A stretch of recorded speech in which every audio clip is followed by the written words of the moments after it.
Let me know in the comments what your guilty pleasure horror movie is, because I know what mine is.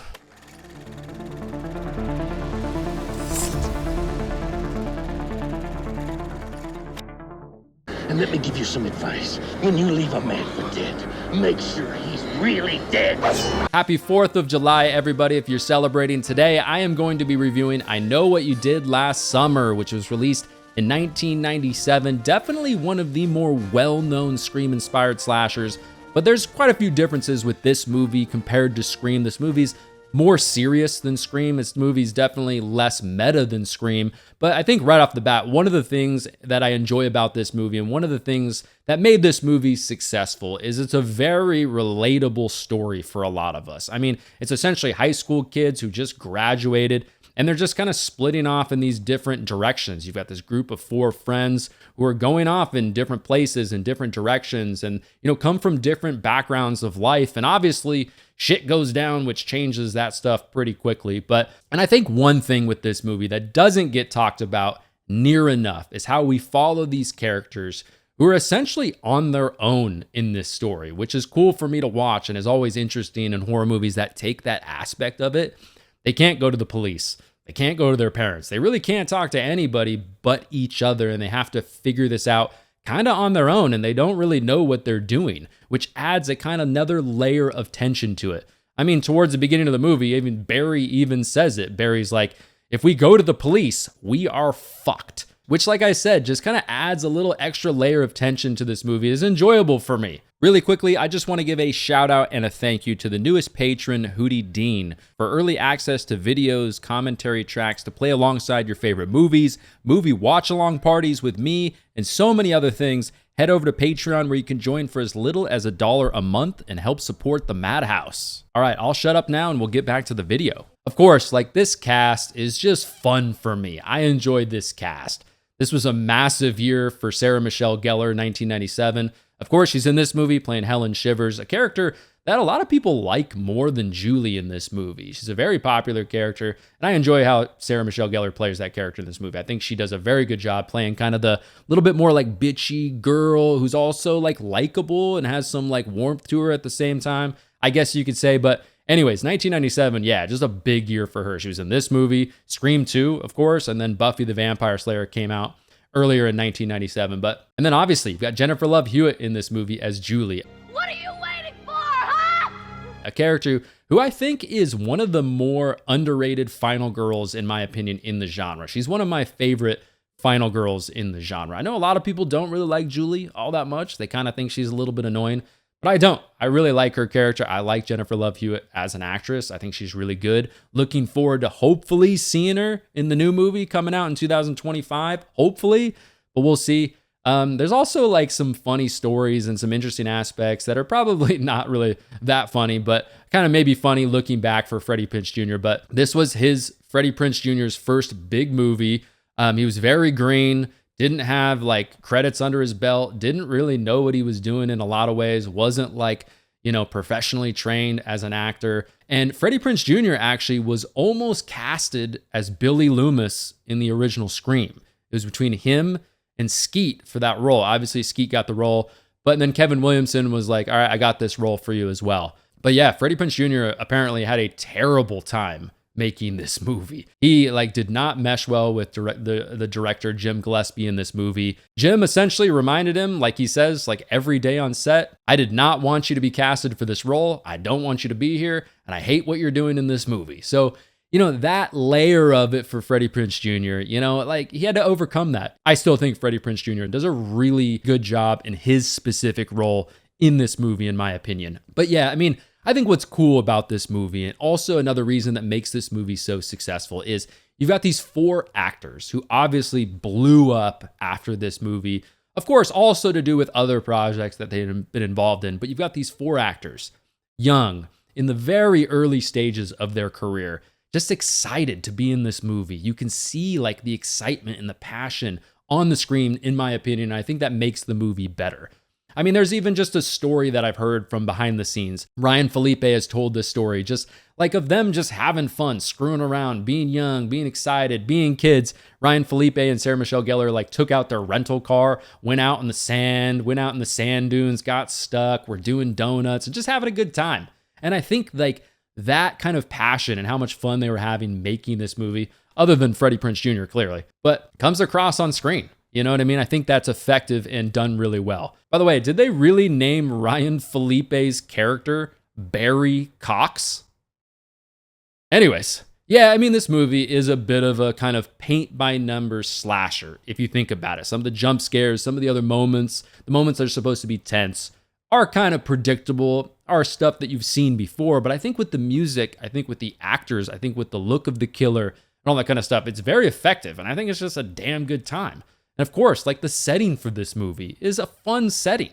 Southport, North Carolina, which is actually a real place. But I just think it's a fun setting for a slasher movie. We've seen a lot of horror movies, of course, like The Fog and Halloween 3 that are kind of taking place on like this small, sleepy kind of coastal town where everybody kind of knows each other. But there's something with that that's just creepy and perfect for not only a slasher movie, but just a horror movie in general. I just think it's a lot of fun. And yes, of course, like the opening of this movie is a little bit muddy and a little bit confusing without a doubt. But I think the opening to this movie does a very good job kind of establishing everything in the movie. It establishes the town. It establishes just the overall setting for the movie, what it's going to feel like, the vibe of it. And it also does a really good job in the opening establishing like every character's personality, which of course comes out after they run the guy over. You clearly just see who these people are right away. So I think the opening is effective, even though that it's kind of a little bit confusing. Like, wait, who's this person? Why is he on the edge of the cliff? What happened to him? Who got hit by the car? What's going on here? I get that, but I still think it's done well in those other ways that I just mentioned. And yeah, I mean, even though I do think the killer reveal is pretty stupid, I absolutely love just the look of the killer in this movie with the slicker outfit, the hook, and just how the killer just goes about killing. Like one of my favorite looks and one of my favorite killers actually just in slasher movies in general. I really enjoy it. Of course, that's a huge thing in this movie. If that's not effective for me, then I'm not going to probably enjoy the movie very much. But I think it's done really, really well. I also think the kills in this movie are fun and effective to me. My favorite kill in the movie would have to be Max's kill. I just think that's a damn brutal kill. It's a fun kill. It gets the hook up through the, in the chin, in the neck, whatever you want to say, and it gets pulled over the table with a little like blood smeared across. I think that's a really cool kill and very fun. It also kind of surprises you a little bit because he was clearly a red herring, obviously. And then they kill him off pretty quickly, which almost confuses you a little bit as an audience. But kind of funny story, like Johnny Galecki, who played that character of Max, in 2018, he was actually like the second highest paid male actor in the world from, I think what he was in like the Big Bang Theory, but kind of crazy. He went on to do some obviously some big stuff and was really popular for a while there. But, for me, yeah, I mean, some of the dialogue in this movie, not great. Of course, like just some of the scenes in general, you're noticing like some plot holes here and there, but to me, where this movie really, really excels is in the chase sequences and just the moments where the main characters just have to just get out of some shit. I think they're tense.